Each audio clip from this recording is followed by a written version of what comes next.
Okay, well, hello everybody. My name is Darcy Drachenberg and I work at Kyoto University's Office of International Affairs.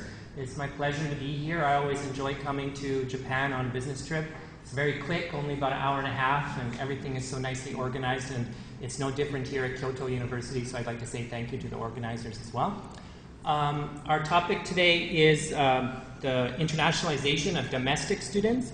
So my presentation is on the area of what we call fostering global leaders. Kyoto University's internationalization strategy has two goals. One of the goals is fostering global leaders, and the other is making the institution one of the top research-intensive universities in the world within the rankings of the top 100. So we'll focus today on fostering global leaders. How many people here have been to Kyoto University? Maybe 6, 7, 8. Okay, good. But I guess the rest of you might not know too much about KU. It's another KU, not Kyoto University, but Kyoto University. So I'll just quickly give you an introduction. Kyoto University was founded in 1905 by the treasurer of the royal household under the Chosun dynasty. And it was originally founded as Bosong College, which was a college of business administration and law. We eventually were given 187 acres in the Seoul area, which is Annam-dong, and that was donated very kindly by Kim Seong-soo, who eventually was vice president of Korea in the 1950s. And so here we were relocated to Annam-dong in 1934. Eventually we became a more comprehensive institution and renamed Kyoto University, graduate school in 1949. We acquired a satellite campus 140 kilometers south of Seoul in 1982 called Sejong Campus, and we celebrated our 100th anniversary in 2005. 2005 was a significant year for us because not only was it our centennial celebration, but the president at the time had launched what we called the Global KU project, which was our attempt to internationalize the university on many fronts. So today we'll talk about the student mobility portion. Okay, we have approximately 35,000 students. We have 3,000 faculty, and this is my favorite statistic right here, only 483 staff people. How can we do it? At National University of Singapore, I believe you have over 1,000 administrators, is that right? Yeah. So I don't know, it's a miracle. I don't know. and so anyways, graduate schools, college divisions, etc. This is another interesting statistic for KU. 40% of the courses at the undergraduate level, higher in the graduate level, are offered in English. And it's not just in certain programs, it's across the board. For example, business school, 60% of undergraduate courses in English. In the engineering school, 60% of the courses are offered in English. And for example, in business school, every course at one time or other within the year is offered in English. So if an international student comes, they can take the course they want in English. So this is very helpful for us to attract international students. We also belong to the APRU and U21 Association of Universities, and we ranked about 191 in the world rankings. Okay, so statistics for internationalization.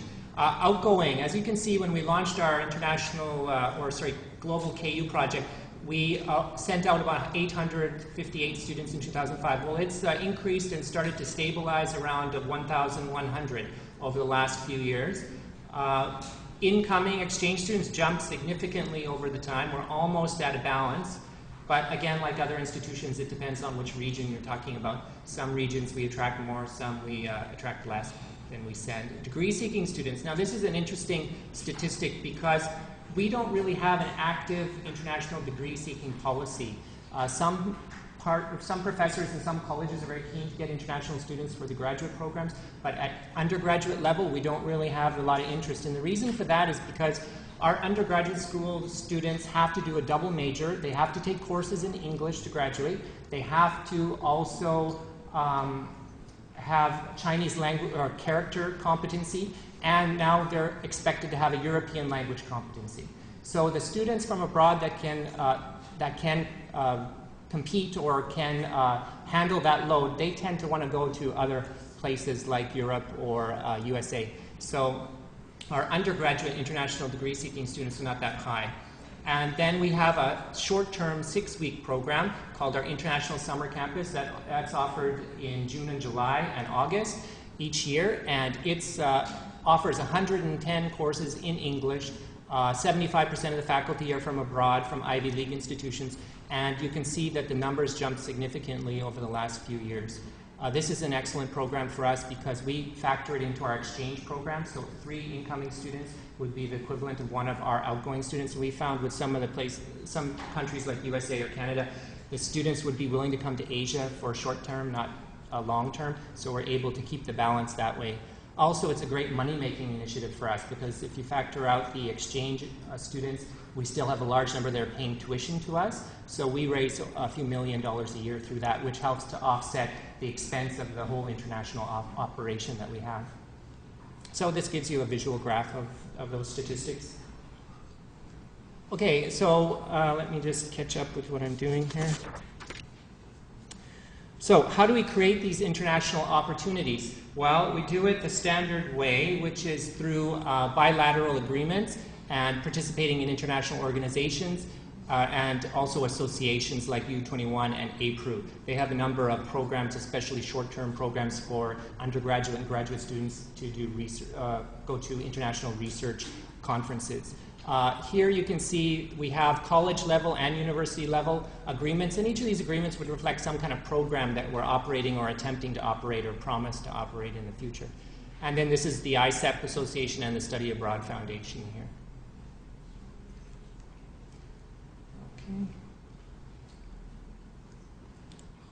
Okay, and how do we send our students abroad?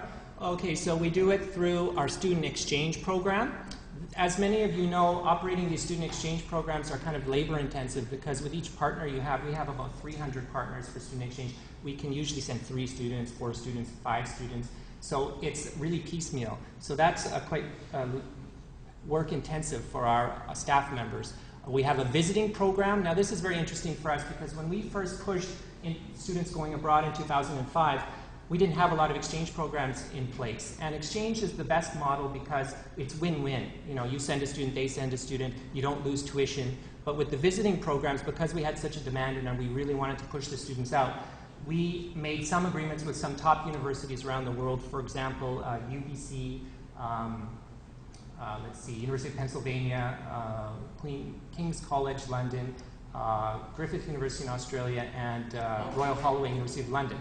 So we identified those as key partners, and we sent a lot of fee-paying students. For example, UBC, we sent 100.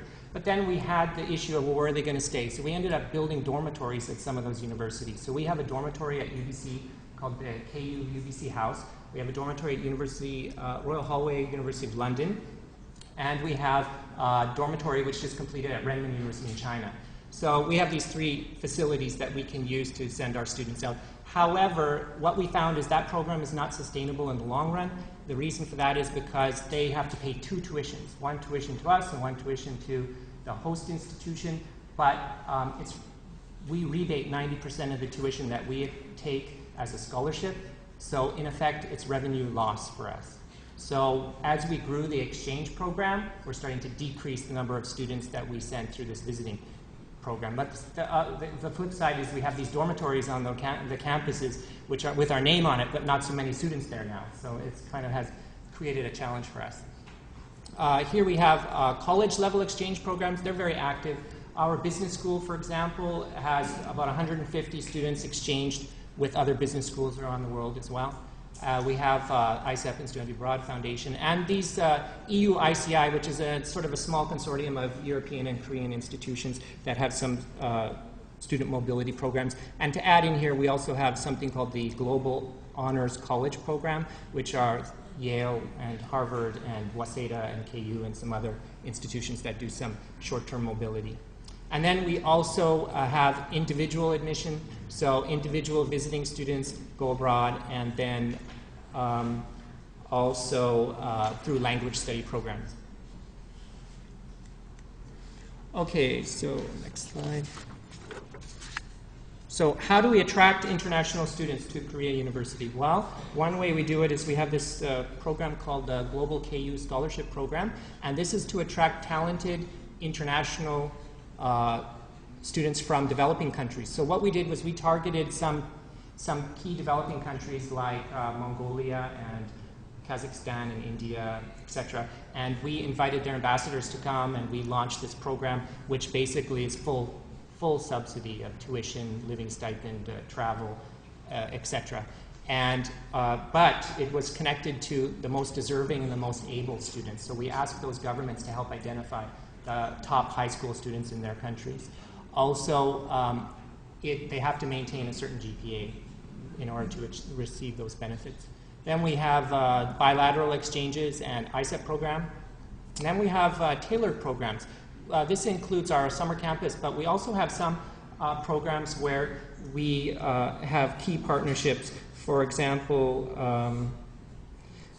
we have with Purdue University, they send 2 weeks, 20 students for 2 weeks to KU, and then they each earn 3 credits, and so 3 credits times 20 students is 60, and our students can discharge that through the regular exchange. And then we also do that with some universities in California, because California has a unique situation where they have a system which is difficult for us to make exchange partnerships through. And then we have our Korean language and culture program. So we have some university partners that send large numbers of students to those language programs, and then in exchange, we can send our student to their regular semester-based program. Okay, so this next slide. Now, there was a lot of talk earlier today about integrating the international students with the domestic students, and I think we do a pretty good job of that. And one of the key ways that we do it is we have this International Student Support Center. We just opened it last year. It's called One Stop Student Service Center. And of course, it offers all of the standard counseling and immigration and activities. But one thing that we do, which I think might be a bit unique, is we have this group called the Korea University Buddy Assistance Program, KUBA, and it's very popular. And what it is one-to-one matching of a Korea University domestic student with an international student, and they are able to communicate even before they leave their home. They send email, don't forget to bring this, and I'll meet you at the airport, etc. And it's very successful. To be a Korea University Buddy Assistant is competitive. They have their own interviews. They have a president, and they have their own sort of organizational structure. Our office just oversees it. And it really adds something very special to the international incoming student experience. So we're very proud of that. Also, another thing I just want to add here that helps KU to receive very positive feedback for their international incoming students and integrating them with domestic students is that we offer, again, 40% of the courses in English, and it's not just in one area, like what we would call the international student ghetto of, international studies or something. It's everywhere. So, for example, an international student at KU might be the only one in a class of 40 Korean students. But because our students are expected to take courses in English, I think they have to take about 8 to 10 courses in English in their degree program to graduate. They have to take these courses. So there's so many opportunities then for the international student to be with the domestic student. Okay, so I only have 3 minutes left, so why don't I just quickly tell you what challenges we're facing. We face quite a few challenges. For example, maintaining the, how do I do this? There we go. Maintaining the balance for the student exchange program. That's a significant challenge for us because we have so many students that want to go to North America or to Europe, and how do we attract those students? Well, we quickly have 3 strategies. One is the international summer campus program, 3-to-1 ratio. The other is we offer so many courses in English, which helps because they can come to KU, get transfer credit, and they don't have to speak Korean. And the third thing is we have a Lure scholarship. And that is basically before 2005, we did have scholarships for incoming students. When they came, they applied, we said, oh, here you go, thanks for coming. But what we decided to do is use it as a lure to help during the decision point. So when a student's at their home institution, they say, oh, I can go here to this country, oh, I can go to Korea University, and there's a scholarship if I meet these requirements. It helped to attract the student to us. That's one way we can even the balance. And again, another challenge, attracting international degree-seeking students, as I mentioned, because of the double major, etc. And the revenue rebate of tuition for the VSP programs, again, that's not a sustainable model for us because it's revenue loss. I'll skip this because we don't have much time. Just to mention that one of the challenges is attracting faculty and creating opportunities for dialogue, and it's connected with providing research opportunities for graduate students. And the third here is reforming the institution for internationalization. Now this is very interesting because as the only or the first foreigner in the administration, I can kind of sense the challenges that we have. So I'm being told I have to hurry. Why don't I just leave this part by saying that in our office, when we're managing programs for internationalization, when we have partnerships with abroad, it's very important to have staff that have an awareness, cultural awareness of other cultures, administrative processes. For example, when I deal with Japan, I know it's very much decision-making, takes a long time, whereas in Korea, it's top-down, we can make decisions very quickly. With USA and Canada, sometimes it's very lax, or sometimes it's very legal, depending on the university itself. So it's an awareness of the other partner and their processes, and an understanding of that. And then a bit bridging the gap, the cultural gap, as a prerequisite for planning international programs. That's also very important for us to extend internationalization not only outside of the Office of International Affairs. I know we probably all experienced that anything written in a foreign language comes to us. Well, a truly internationalized university, it would happen all over the university, not just in one area. So that's a challenge that we're trying to deal with. So anyways, thank you very much for listening, and I just want to say again, thank you, and if you come to Korea University, I'd be glad to see you when you're there. Thank you.